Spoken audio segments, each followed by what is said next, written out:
आप सभी को मेरा सादर प्रणाम। संतों ने दुनिया में 7 सुख बताए हैं।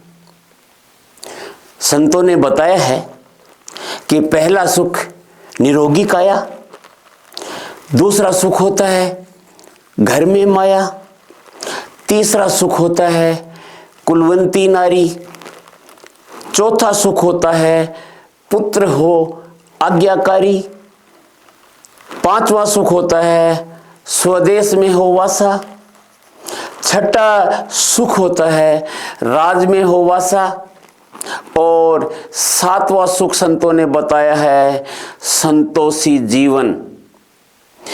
आज हम एक पहले दुनिया का जो पहला सुख है उस पर हम चर्चा करेंगे और बाकी इन सभी सुखों पर आगे आने वाले दिनों में चर्चा करेंगे। लेकिन संतों ने जो पहला सुख बताया है निरोगी काया, आज निरोगी काया जरा मैं किसी को नहीं बताऊंगा कि कितने % है निरोगी काया, किस किस की निरोगी काया है, लेकिन आप स्वतः सोचिए कि आपकी क्या निरोगी काया है, आप के परिवार में कितने सदस्य हैं और वो कितनी बार एक महीने में अस्पताल जाते हैं। स्वयं आपको आकलन हो जाएगा कि आपके परिवार के सदस्यों की आपकी निरोगी काया कितनी है। आज जहां तक मैं सोचता हूं कोई ऐसा घर नहीं है जो महीने में अस्पताल का मुंह नहीं देखता होगा, अस्पताल जाता नहीं होगा। शायद ही ऐसा कोई परिवार होगा। और बहुत से परिवार तो ऐसे हैं कि सदस्यों ने दवाई को एक ऐसा बना लिया है कि दवाई जैसे खाना खाते हैं वैसे ही दवाई खाते रहते हैं। दवाई खाना तो आज एक नॉर्मल बना लिया है जिंदगी में, जबकि भगवान ने तो ऐसा नहीं किया था।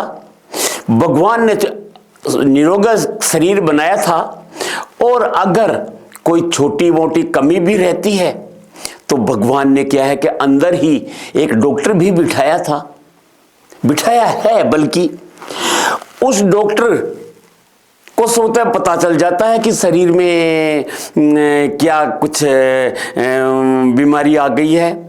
वो अंदर बैठा डॉक्टर उस शरीर को स्वतः भी निरोगी करता है। तो पुराने जो वैद वगैरह हुआ करते थे, उन्होंने बताया कि पहले तो शरीर के डॉक्टर है, अंदर जो शरीर के डॉक्टर बैठा है जो स्वतः ठीक करता है उसको ठीक करने दीजिए। अगर उसके बाद भी अगर शरीर स्वस्थ नहीं होता है, बीमारी ठीक नहीं होती है तो डॉक्टर के पास जाइए। लेकिन आज के समय में लोग क्या करते हैं, जरा सा जुकाम के सिम्टम्स दिखे नहीं, अरे चलो हॉस्पिटल। कोई उनसे पूछता है कि यार अभी जुकाम तो अभी जरा सा हुआ है, हॉस्पिटल चल दिए। बोले क्यों दुख पावा। तो अपने से जरा से वो कष्ट सहन करने के लिए और वो हॉस्पिटल में दवाइयों का सहारा लेते। इससे क्या है कि उसका शरीर धीरे धीरे करके दवाइयों का आदी हो जाता है। मैं आपको बताना चाहूंगा कि अगर यह शरीर दवाइयों से ही पूर्णतया ठीक होता है तो जहां तक मैं सोचता हूं डॉक्टरों को तो कोई बीमारी आती नहीं होगी। उनके पास तो दवाइयों का भंडार रहता है। वो तो चाहे जब दवाइयां है ना फटाफट खाते रहेंगे और जिंदगी में सदैव स्वस्थ रहेंगे। और यहां तक है कि डॉक्टर तो सदैव अमर रहेंगे। उनका तो दवाई ले दवाइयां सबके पास हैं, वो दवाई ले लेके तो उनके अंग कोई खराबी नहीं होगा। ऐसा नहीं है भाई। आज दवाई एक सहाय के रूप में खोजी गई थी इंसान के द्वारा कि उससे शरीर को थोड़ी सहायता मिल जाए, लेकिन आज आदमी दवाइयों का ऐसा बना लिया है कि जरा सी बात होती दवाई ले लेता है। तो ये मैं आपको बताना चाहूंगा कि ये शरीर, इस शरीर को आप दवाइयों का आदी मत बनाइए। अंदर जो डॉक्टर बैठा है उस डॉक्टर को भी काम करने दीजिए।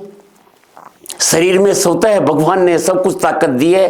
कैसी भी बीमारी हो उसके लिए क्या है कि शरीर के अंदर एंटीबॉडीज बन जाती हैं। यहाँ तक भी डॉक्टर्स भी मानते हैं कि कोई भी ऐसा वायरस आता है तो शरीर में क्या है कि शरीर सोते ही उस रोग से लड़ने की ताकत विकसित करता है। वैज्ञानिकों को तो खोजने में बहुत वक्त लग जाता है, लेकिन शरीर है ना, वो अपने अंदर ऐसी ताकत, अपनी ऐसी एंटीबॉडीज विकसित कर लेता है जो भयंकर से भयंकर बीमारी से लड़ने की ताकत रखते हैं। लेकिन अंदर वाले डॉक्टर को आज लोगों ने बिल्कुल निष्क्रिय कर दिया है, दवाई ले लेके, और उस शरीर को है ना ऐसा बना लिया है कि हैबिचुअल शरीर को दवाइयों का, कि दवाई की बगैर ठीक नहीं हो सकते। अब एक प्रश्न उठता है कि आप बीमार क्यों पड़ते हैं? दवाई लेना ये बाद की बातें हैं, लेकिन मैं ये बताना चाहूँगा कि आप बीमार क्यों पड़ते हैं। भगवान ने आपको बिल्कुल स्वस्थ शरीर दिया है, फिर भी आप बार बार बीमार क्यों पड़ते हैं? इसके पीछे आप सभी जानते हैं कि आप आज के युग में जो जीवन शैली है वो सब जिम्मेदार है।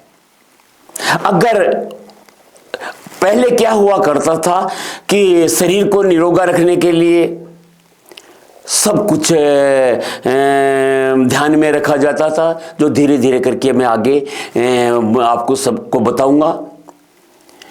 एक सबसे मुख्य कारण होता है कि भोजन होता है शरीर के लिए बहुत ही। आप गाड़ी में पेट्रोल नहीं डालोगे, गाड़ी नहीं चलेगी। और पेट्रोल की गाड़ी है, उसमें आप डीजल डाल दीजिए, केरोसिन डाल दीजिए, क्या चलेगी वो? आपका जवाब है नहीं चलेगी। क्यों नहीं चलेगी भाई? डीजल भी तो ईंधन है, केरोसिन भी तो ईंधन है। नहीं, जो क्या है कि जिस गाड़ी को वैज्ञानिकों ने बनाया है उसकी खुराक पेट्रोल है तो पेट्रोल से ही चलेगी। इसी तरह शरीर को स्वस्थ रखने के लिए अपने को एक शुद्ध आहार की जरूरत पड़ती है। शुद्ध आहार, आदमी को पता है शुद्ध आहार खाएंगे शरीर बिल्कुल स्वस्थ रहेगा। लेकिन आज के वक्त में आदमी अपना जीभ का स्वाद देखते हुए सब चटरस खाना पसंद करता है। अरे चटरस जो आप जीभ का स्वाद ले रहे हो उससे क्या है कि आप शरीर को खराब करते जा रहे हो। एक तो मैं ये बताना चाहूंगा सबसे पहले आहार के विषय में, जो बहुत जरूरी है। आज सब दुनिया को पता है कि आज जो भी अपन खा रहे हैं, चाहे वो गेहूं हो, सब्जियां हो, फ्रूट्स हो, आज सब में एक भयंकर मिलावट हो रही है। गेहूं में तरह तरह के जहर छिड़के जा रहे हैं। फ्रूट्स ऐसे केमिकल से तैयार हो रहे हैं। समय समय पे ऐसी बुराइयां आती रही हैं, लेकिन उनको रोकने के लिए कुछ सक्षम हस्तियां हुआ करती थी, चाहे वो राजा हो, चाहे मोहल्ले गांव का कोई मुखिया हो या परिवार का मुखिया हो, आज मैं करबद्ध निवेदन करना चाहूँगा, उन बुद्धिजीवियों से भी निवेदन करना चाहूँगा जिनको पता है, डॉक्टर्स को पता है, वैज्ञानिकों को पता है, सबको पता है कि आज जिस तरीके से खान पान में जो मिलावट हो रही है, मिलावट क्या, मैं तो ये कहता हूं कि एक जहर दिया जा रहा है जो स्लो पॉइजन है। मैं एक बताऊं आपको कि गेहूं में सबसे ज्यादा कीटनाशकों का छिड़काव सबसे पहले पंजाब में शुरू हुआ था, और पंजाब में शुरू हुआ था तो पंजाब में आप ऐसा देखोगे कि अधिकांश घरों में कैंसर पेशेंट हैं। आखिर क्या वजह है? आखिर क्या वजह है कि पंजाब में ही सबसे ज्यादा कैंसर पेशेंट है? यहां तक कि एक पंजाब से एक ट्रेन चलती है बीकानेर के लिए, और उस ट्रेन में, वो ट्रेन पंजाब से चल के अस्पताल के समय तक बीकानेर पहुंचती है, उसमें ज्यादातर पेशेंट कैंसर रोगी जाते हैं। तो लोगों ने उस ट्रेन का नाम ही कैंसर ट्रेन रख दिया है। आज सबको पता है कि आज जो छिड़काव हो रहे हैं, उन छिड़काव से वो एक जहर है, वो पौधे में जाएगा, फिर गेहूं में जाएगा। ऐसे ही सब्जियों में छिड़काव करेंगे, सब्जियों में जड़ के द्वारा वो जाएगा। और कुछ छिड़काव तो ऐसे होते हैं सब्जियों में जो बाहरी सतह पे चिपक जाते हैं, धोने से भी नहीं जाते वो ऐसे कीटनाशक, और शरीर में जा रहे हैं। और उन कीटनाशक से धीरे धीरे शरीर है ना खराब होता जाता है, और आज इतने परेशान हैं। आखिर इस बीमारी को, इस कीटनाशकों को कौन रोकेगा? अरे मैं आपसे सवाल करता हूं कि कृपया से मुझे कमेंट करके बताइए, इस बीमारी को कोई रोकने वाली शख्सियत है?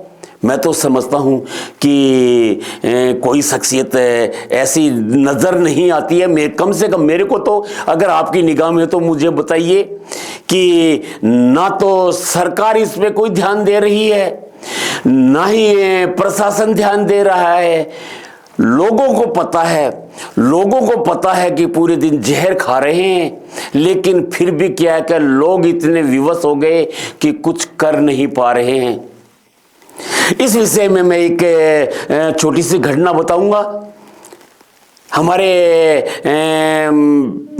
कस्बे में, हमारे शहर में एक बहुत बड़ी कॉलेज है जिसका नाम है सरदानाथ मेडिकल कॉलेज। उसके डायरेक्टर साहब, मेरी उनसे मुलाकात हुई। मैंने उन डायरेक्टर साहब से ऐसे ही बातों बातों में चर्चा चल गई, तो मैंने उन पूछा, उनका आयुर्वेदिक कॉलेज है, 100 बेड का हॉस्पिटल है उनका, डायरेक्टर साहब का। मैं उन सर का चाहे आपको नाम भी बता सकता हूं। उनका नाम है श्री कृष्ण जी चाहर। बहुत ही मृदुभाषी और बहुत ही व्यवहारिक डायरेक्टर साहब हैं। उनका 100 बेड का हॉस्पिटल है, आयुर्वेदिक मेडिकल कॉलेज है, लेकिन उनकी व्यवस्था देखिए। वो मेरे को कहते हैं, पोस्ट मास्टर जी क्या करें, क्या खाएं? आज भगवान ने सब कुछ दे दिया है, लेकिन मेरे को खाने को स्वस्थ जो कीटनाशक सहित बिना यूरिया के खाने के गेहूं नहीं मिल रहे हैं। दूध लाते हैं, दूध में क्या है कि भैंसों को इंजेक्शन लगाया जाता है, और वो क्या है कि दूध भी आज अच्छा नहीं है। सब्जियां तो बोलो टोटली जहर है, क्या खाएं? अरे डायरेक्टर साहब हैं, उनके पास इतना पैसा है, लेकिन उनकी व्यवस्था देखिए कि आज शुद्ध खाने को नहीं मिल रहा है। वो डायरेक्टर साहब बहुत कुछ चाहते हैं कि मैं यार, आज मेरे खेत भी है, मैं कहता हूं कि कोई आदमी ऐसा हो कि वो मेरे खेत में वो मेरे को शुद्ध गेहूं और कीटनाशक रहित सब्जियां फ्रूट्स उगा के दे दे, मैं उसको बहुत अच्छे पैसे दूंगा। लेकिन ऐसी व्यवस्था कोई करने को तैयार नहीं है। अरे व्यवस्था तो देखिए, आज अपन खा रहे हैं कि बिल्कुल जहर खा रहे हैं। इससे क्या है कि निरोगी काया नहीं रह सकती। अब स्वस्थ काया रखने के लिए दूसरा फैक्टर काम करता है, व्यायाम। आप देखेंगे कि मैं एक आपसे प्रश्न करता हूं कि आपका घर है या कोई अस्पताल? आप कहेंगे कि यार घर को अस्पताल बता रहे हो, जरा सोच के देखिए। अस्पताल में क्या होता है? अस्पताल में बिस्तर पे लेटे रहते हैं। आज शायद ही कोई घर ऐसा होगा जिस घर में आप स्वयं एक फैसला लीजिए कि मेरे घर में क्या बैठ के कोई काम करता है। सबके अलग अलग कमरे हैं, आज के दिन सबको सुख साधन है, संपन्न है। बिस्तर है जो हर टाइम क्या है बिछा हुआ रहता है। हमारे जमाने की बात बताऊं आपको कि जैसे सूर्योदय होने से पहले ही उठ जाया करते थे और उठ के सबसे पहला काम हुआ करता था कि अपने इष्ट देव को याद किया करते थे, धरती माता को प्रणाम करते थे। उसके बाद में पहला काम हुआ था अपने बिस्तर को समेट के रखते थे। अपना बिस्तर फैला हुआ नहीं रहता था उस टाइम में, अपने बिस्तर को समेट के रखते थे। और आज के जमाने में किसी भी घर में आप जाके देखो, कोई बिस्तर समेटा हुआ नहीं मिलेगा। बिस्तर ऐसा रहता है कि आओ और सो जाओ। तो आज के युग में आज ऐसा हो गया है कि कोई भी घर का मेंबर आता है, वो बैठने की बजाय जाके बिस्तर पे लेट जाता है। अरे क्या हो गया आपको? क्या हो गया? उधर देखो तो उधर तो क्या है बेटा लेटे लेटे पढ़ रहा है। अरे पढ़ रहा है तो तू लेट क्यों रहा है? क्या तेरी उम्र इतनी ज्यादा होगी कि आज लेटने की जरूरत पड़ रही है तेरे को? उधर देखो तो बहू मोबाइल देख रही है तो वो लेटे लेटे देख रही है। यानी कि घर में आप नजर पसार के देखोगे तो सब घर में सब आदमी है ना बेड पे पड़े पड़े, कोई मोबाइल देख रहा है, कोई टीवी देख रहा है, कोई कुछ कर रहा है, लेकिन सोए सोए देख रहे हैं। अरे क्या हो गया आपको? आप इस शरीर को क्यों निकम्मा बना रहे हैं? जरा सोचिए। आप सोचिए जरा, ये अस्पताल नहीं है। आप बैठ के भी काम करिए, खड़े होके काम करिए। आज साइंस इतने चलाती जा रही है कि पोछे के लिए अलग मशीन बना दी, झाड़ू के लिए अलग मशीन बना दी। अरे वो एक हमारे टाइम में जमाना हुआ करता था कि हमारे जमाने में माताएं बहनें बाहर चौक में भी झाड़ू लगाया करती थी। आज मैं जहां तक सोचता हूं कि घर में भी रोज झाड़ू नहीं लगाते। कोई अगर बूढ़ी बुजुर्ग औरत घर में झाड़ू लगाती है तो बहू को शर्म आती है और तो कुछ कह नहीं पाती। वो कहती है कि मम्मी जी कल तो झाड़ू लगाया ही था, आज अभी झाड़ू लगाने की क्या जरूरत है? अरे सोचिए। अरे हमारा एक जमाना हुआ करता था जिस टाइम में घर में 2 टाइम झाड़ू लगा करती थी। अगर मैं झूठ बोल रहा हूं तो आप अपनी दादी से जाके पूछिए, क्या कि सही नहीं है कि हर घर में 2 टाइम झाड़ू लगा करती थी। सुबह भी लगा करती थी, शाम को भी लगा करती थी। दोनों टाइम झाड़ू लगा करती थी, जिससे क्या कि साफ सफाई रहती थी। तो आज के युग में जो आराम पसंद जिंदगी है वो दूसरा फैक्टर है जो काम करने मतलब आदमी को बीमार बनाने में अहम रोल निभाता है। मेरे एक परिचित डॉक्टर साहब हैं, मैं एक बार उनके पास गया और उन डॉक्टर साहब ने मेरे को बिठा लिया और मेरे लिए चाय मंगाई और अपने लिए दूध मंगाया। मैंने कहा डॉक्टर साहब ऐसे कैसे, मेरे लिए तो चाय मंगाई और आपके लिए दूध? मन ने बोला रे पोस्ट मास्टर मेरा शुगर है। मैंने कहा डॉक्टर साहब आपको शुगर है? डॉक्टर साहब आपको शुगर है तो आप लोगों को क्या होगा? डॉक्टर साहब ने कहा, अरे पोस्ट मास्टर मन तन बेरो को नहीं, मेरे को ऐसा ही बोलते थे वो मेरे गांव के और बहुत ही परिचित, बहुत ही सम्मानित गोल्ड मेडलिस्ट डॉक्टर हैं उस जमाने के, बहुत ही बढ़िया। उन्होंने मेरे को बताया कि अरे बोले पोस्ट मास्टर, या आराम पसंद जिंदगी है ना, आज की जो जीवन शैली है आराम ही आराम कर रहे हैं सब, गाड़ियों में घूमना, गाड़ियों में करना, शरीर को कोई काम नहीं लेता है, तो इसलिए शुगर हो गई। मेरे दिमाग में आया कि ये अगर शरीर को काम में नहीं लेंगे तो दिन प्रतिदिन नए नए रोग उत्पन्न होंगे। अरे आप घर को हॉस्पिटल मत बनाइए, आप घर को जिम बनाइए, आप घर को व्यायामशाला बनाइए। आप घर में लाखों काम होते हैं घर में, क्यों आप बिस्तर पे लेटे क्यों रहते हैं हर टाइम? कोई काम करिए। आप घर में अगर आपके पास थोड़ी जगह है, थोड़ी सब्जी वब्जी तैयार कर सकते हैं। आप बाजार जाते हैं, बाइक से क्यों जाते हैं सब्जी लेने? आप पैदल क्यों नहीं जाते? पैदल जाया करो।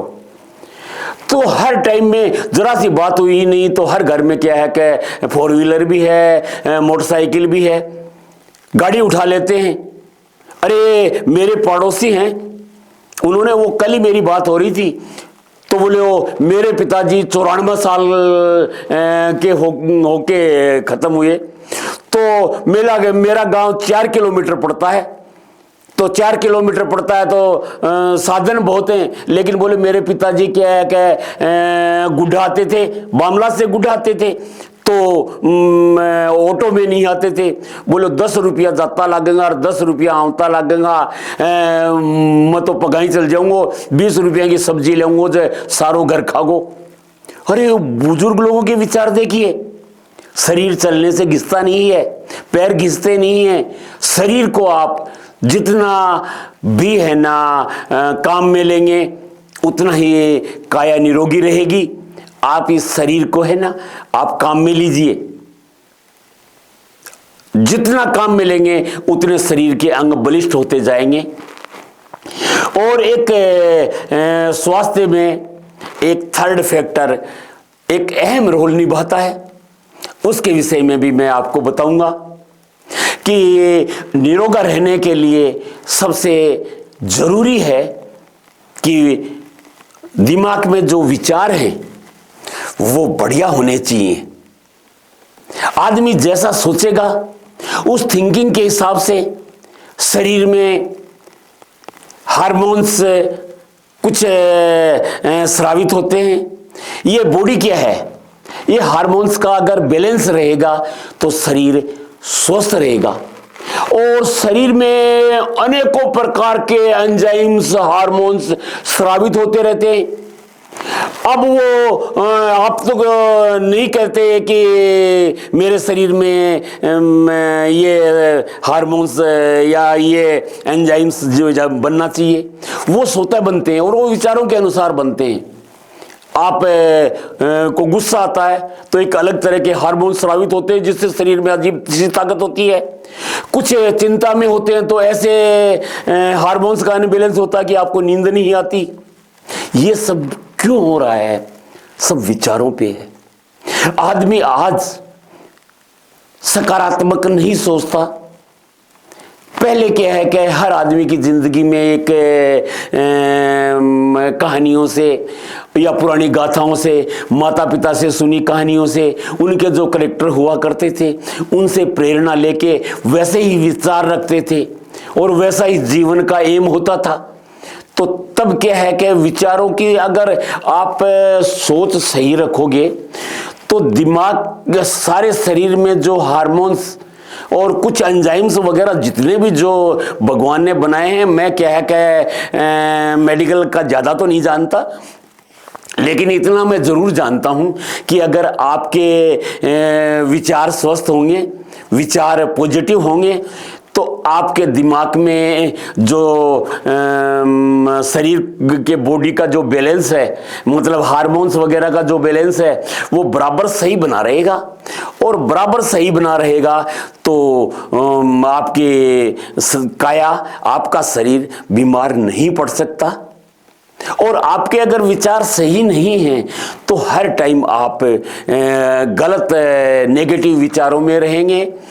तो क्या है कि उनसे जो नेगेटिव विचारों से कुछ एंजाइम्स या कुछ ऐसे शब्द तो ज़्यादा मैं कोई इस्तेमाल नहीं कर पा रहा हूँ ये, हाँ, लेकिन वो कुछ स्राव होता है बॉडी में, कुछ ऐसे बनते हैं जिसके अनुसार स्वस्थ रहते हैं आदमी। कि अगर विचार सही हैं तो क्या है कि खाना भी अच्छे से पचेगा और भूख भी अच्छे से लगेगी और शरीर है ना निरोगा नहीं रहेगा।